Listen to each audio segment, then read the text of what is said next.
This reminds me when Trump was taking all his fitness tests to prove that he wasn't too old to be president. Well, newsflash, 70 and above is too old to be president. Cutoff age, the maximum age that a person should be able to be um, as a president is 65. The moment you're 65, you should be ineligible to be president.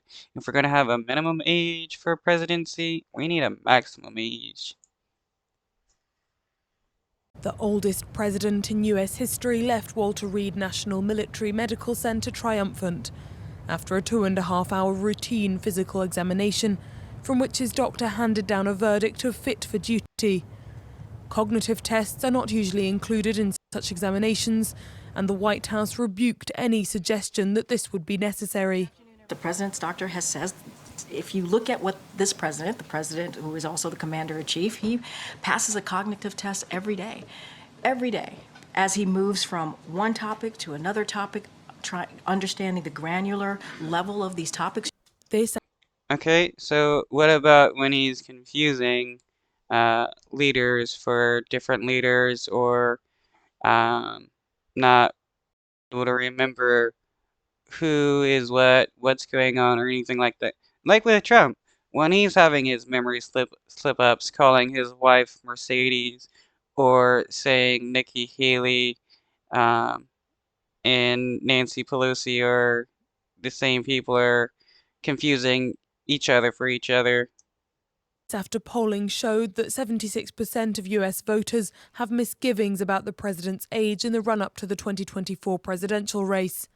A recent report exonerating Joe Biden over the possession of classified documents after leaving office in 2017 referred to him as an elderly man with a poor memory, also calling it hazy, fuzzy, and faulty.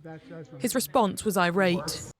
Okay, so according to our government, Biden is just a elderly man, a bad memory, and that's why he shouldn't be charged for keeping classified documents. But on the other hand, he is this fit for duty guy who has the mental acuity to be able to be president. How do those things that contradict each other somehow mesh with each other? Because that just doesn't make any sense. Mr. President? My memory is not good. My memory is fine. My memory, take a look at what I've done since I become president. Only to compound criticism by calling Egyptian President Abdel Fattah el-Sisi the president of Mexico during the same press conference. This days after confusing Emmanuel Macron with long-dead President Mitterrand, who left office in 1995. Okay, so what do these slip-ups say about Joe Biden?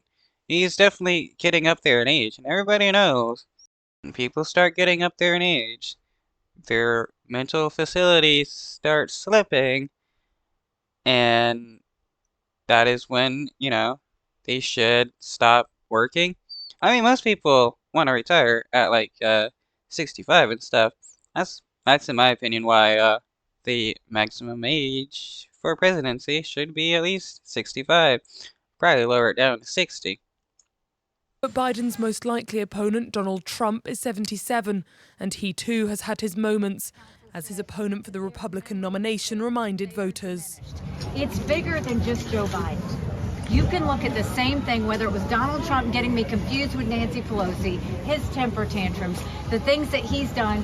It is time for a new generational leader. That's at least one thing I can agree with Nikki Haley on.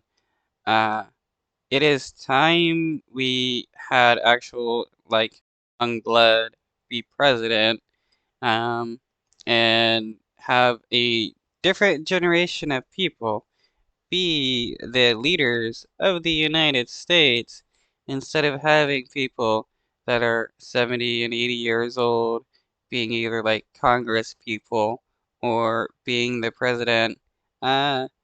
Nobody wants that anymore.